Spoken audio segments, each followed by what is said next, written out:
Yo, what's going on guys, Bobs here. Welcome back to a brand new video here on the channel. Today we have a new patch bringing some balance updates to Marvel Rivals before Season 2. And this means buffs and nerfs to different heroes. So let's get started on what these changes are going to be. So first of all, Iron Man will be receiving a buff, but it's quite weird the way it's working and it's definitely confusing for some people on the actual changes. So basically, the first change to Iron Man is they're decreasing the Repulsor Blast stage 1 and 2 direct hit damage from 55 to 40. So when you shoot as Iron Man, he has 3 stages: 1, 2, and then the third shot is a bigger shot that deals more damage over a bigger area. So shots 1 and 2 will now deal less direct damage, but that's not really going to be the case, and we'll get into that. So instead of dealing 55, they're going to be dealing 40 when you shoot the enemy directly.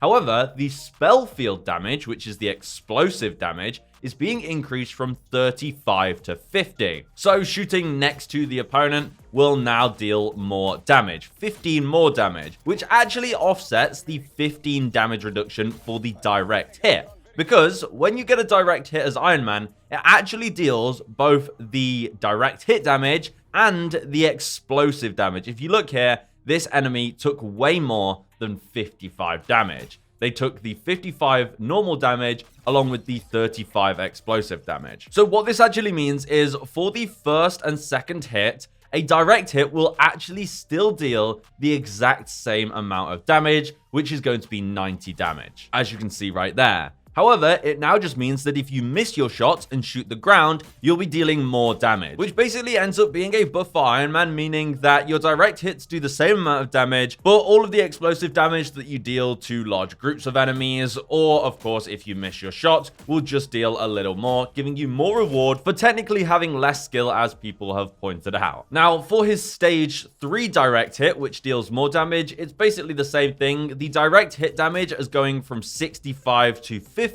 but the spell field damage is being increased from 40 to 60. So you may be able to do the maths there. That's actually going to deal more damage. So it's going to end up dealing 5 more damage because it's lost 15 damage off its direct hit, but it's gained 20 damage off its spell field. So even a direct hit will still deal more damage, which will be 110 damage for the third shot. So this big shot right there will deal 110 damage directly now instead of the previous 105. So overall, it's a buff to his normal fire. His direct hits will do the same, if not more damage, and the spell field will now just deal more damage as a whole. We also have a slight change to his overdrive state. So when you go into overdrive, the Repulsor Blast always does the same. It doesn't have a 1, 2, or 3. It's basically the same every time. And this is also getting a small buff. So they're decreasing the direct hit damage from 55 to 50, so they're just decreasing it by 5. However, the spell field damage is being increased from 55 to 65,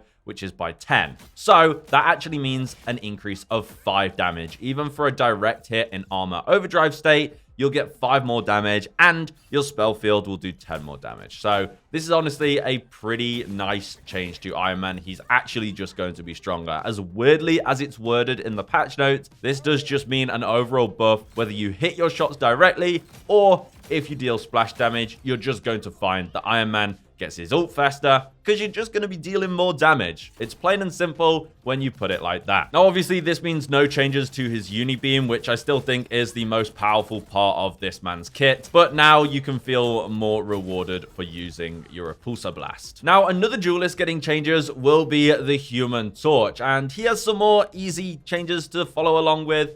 So basically, first of all, his fire cluster, which is his primary fire, is going to get a buff for its projectile speed, going from 120 meters per second to 150 meters per second. So that is one thing with Human Torch. His projectiles do feel really slow. And obviously, if you are actually playing him like up in the air like this, you know, it takes a while before your shots even engage the enemies. And if they're moving around, it's definitely not the easiest thing to hit your shots on. I mean, I know it's a shotgun blast, but you do want to kind of hit as focused on the enemy as you possibly can. And this speed increase will be pretty nice. You'll definitely be able to tell the difference when shooting enemies from afar. It's going to feel a lot more natural to shoot this thing, I feel like. They're also going to be increasing the damage that it outputs, because it will now go from having a projectile count of 12. So when you shoot, you can see there's 12 of these little pellets that get fired out, and that's being increased to 14.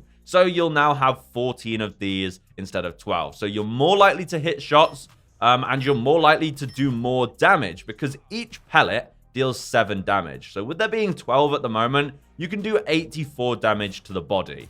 You know, if you hit every pellet, that's 84 damage. But now, with there being 14, that will be 98 damage. So a pretty nice increase right off the bat of your normal pellet damage because they've just added 2 projectiles. And of course, depending on the spread, you know, you're more likely to hit a couple more of those pellets. Even if you don't hit all of your shots like this, you know, a couple more have a chance of being on the target. So it's definitely going to feel a lot nicer just for his primary fire. But that's not all, because they're also going to be buffing his ultimate. And at the same time, they are slightly nerfing it because they are increasing the energy cost. So it's going from 3,400 to 4,000 energy cost, meaning almost a 20% increase in the cost of the ult. So it's going to take a bit longer for you to get that ult. However, of course, with his primary fire definitely being easier to hit and dealing more damage because there's more pellets, that kind of offsets this change. But the ultimate itself is getting buffed because now, basically, the activation damage is being increased from 70 to 80.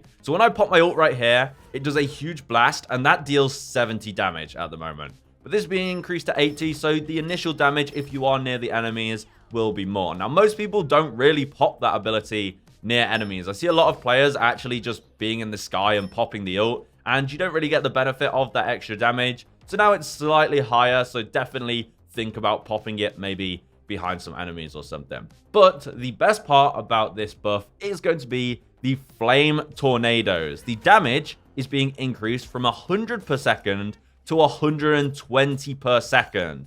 So these things are going to, well, they're going to absolutely shred. I mean, they already do, but the thing is, the ult on its own isn't that strong. Like, it's so easy to just move out of the way of those flaming tornadoes. But now they're just going to be even more painful. They're going to deal more damage per second. So making his ult a little bit stronger on its own. Now, that is it for the Human Torch buffs. I've seen a lot of people saying they need to increase the speed of his flying because his accelerated speed is really not that great. It doesn't feel like you're even boosting when you think about it. I mean, you obviously are, but it really definitely needs a bit of an increase. You only use this to reposition. You can't use it while shooting or anything, so it just feels kind of weak to be so slow. So definitely expect that to be changed in Season 2. With a lot of people expressing their concerns about that, I definitely think it's something they'll look at when it comes to Season 2. Now let's look at the support change. We only have one. This is a very small kind of balance update, but we do have a Cloak and Dagger buff. Now, it's buffed in some sense, nerfed in some sense, but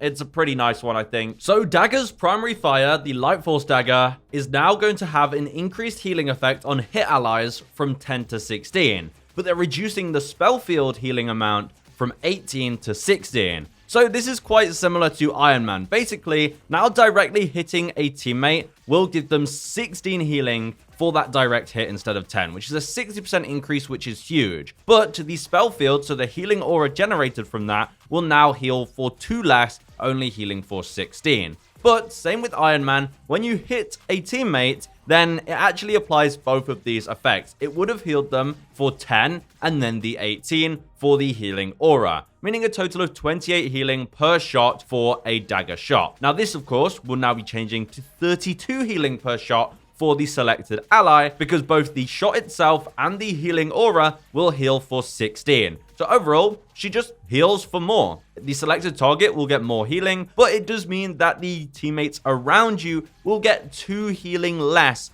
per shot. But that is such a small change, it's still a benefit. It now means if your tank jumps back to you as Cloak and Dagger, you can heal them that bit faster. 4 extra healing per shot in total is pretty nice for that selected teammate. So she's just going to heal faster pretty much. Just remember that you do slightly less healing to the teammates around them. So definitely select and pick and focus your targets you want to heal a little bit more than maybe you would have before. But that's it for the balance changes. Honestly, I think we're going to see a lot more coming in Season 2. This is just a small balance to keep things fresh. And they did say in Season 2, expect new heroes and fresh team-up abilities to bring an even more thrilling experience. So hopefully that also means new team-ups, which sounds exciting as well. So let me know in the comments what you think of these changes and which heroes you want to see buffed or nerfed in Season 2. That's it from me, guys. Goodbye.